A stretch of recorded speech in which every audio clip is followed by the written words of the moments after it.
Tandorio Watches has donated another watch to this channel. Aside from the watch though, there are no other compensations in making this review. I just enjoy making review videos on homage watches because I think that there is a lot of value to be had in these Japanese powered watches if you can get past the one-for-one copies or drawing inspirations for that matter. So let's take a close look at this Tandorio GMT Pilot Watch and see what features we can find. Now, I didn't find a specific model number in reference to this watch. I only saw the titling of it being a Tandorio GMT, Pilot GMT for that matter. 200 meters of water resistance. We're getting an NH34A to power this GMT. And to kick things off, we're going to take a look at the bracelet. We're getting an H-link style, brushed in the center link, polished on the sides. In fact, the only thing that is brushed on this watch is the center link.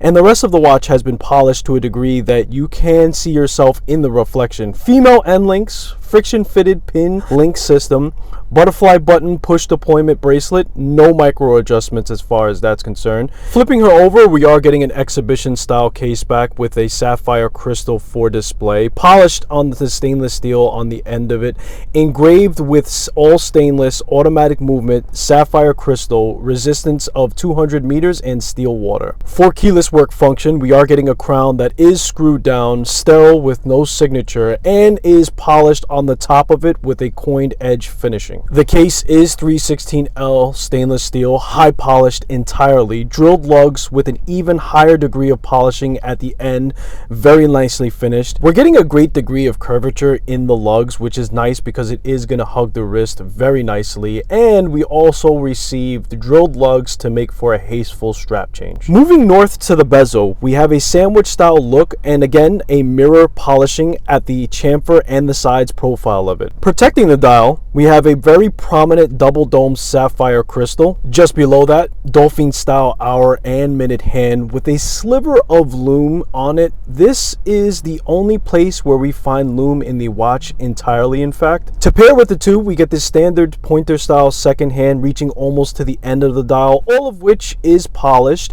and a blue pointer style GMT hand extends directly above the GMT 24-hour scale. The dial is absent of a chapter ring and is a massive one, being 35.5 millimeters in diameter, and has a very nicely detailed sand line or sand dune look to it in design. At the edge of the dial, we have rectangular applied, high polished and angled at the edging, giving an even more depth to the hour markers and extending downward into the dial with a thin printed marker that can be found in between them for the minutes. Shifting closer to the center, we can find a circular GMT hour indicator in black print, ever so slightly raised off of the dial, displaying even numbers and triangles for the odd numbers. Except for the 3 o'clock position, where we can find in place an aperture for the white color date wheel complication that has been bordered with high polished stainless steel. GMT in red text, automatic in black, can be found at the 6 o'clock position, and at the 12 position of the dial is a custom logo done by Tandorio specifically for me as a reviewer.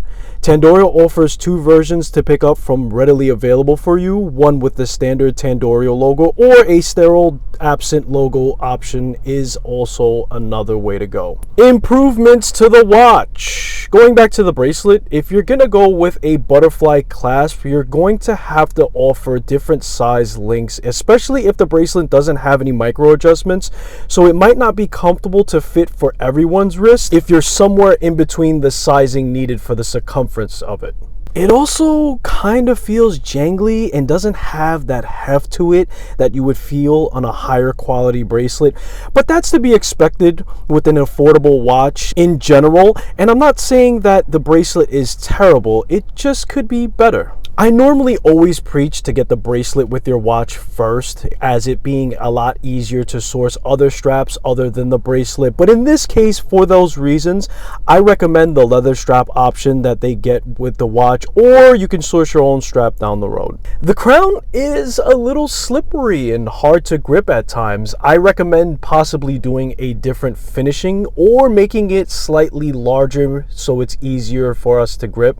And if you're really big on lume, this is not going to have that. It's only going to have a little bit of sliver of lume on the hands applied. I believe it is C3 lume, and it's not going to be the brightest. Other than that though, I really do feel like the watch is value for money, especially it being a GMT. This watch is obviously almost a one-for-one copy of the Grand Seiko SBG J249, and of course the original would be of higher standards, but if you like the design and want to save 6,694 doll hairs, this watch might just be the right choice for you. In my own opinion, despite absence of heritage and often originality, many Chinese manufacturers in watches has improved significantly over time and only have been getting better moving forward, especially in the category of finishing. Combined with a robust quality Japanese movement, there is definitely a lot of value to be had with these affordable watches. And in my experience, most people are pleasantly surprised with the quality they are receiving when they are willing to give a homage watch a chance. I'll leave a link in the description for you guys to check out the watch in this review. And if you yourself have experience with homage watches of this class, leave a comment below. Let me know what your experience is. I'm curious to see what your guys' experience hands-on with the watches are. And let's not ever forget, it all started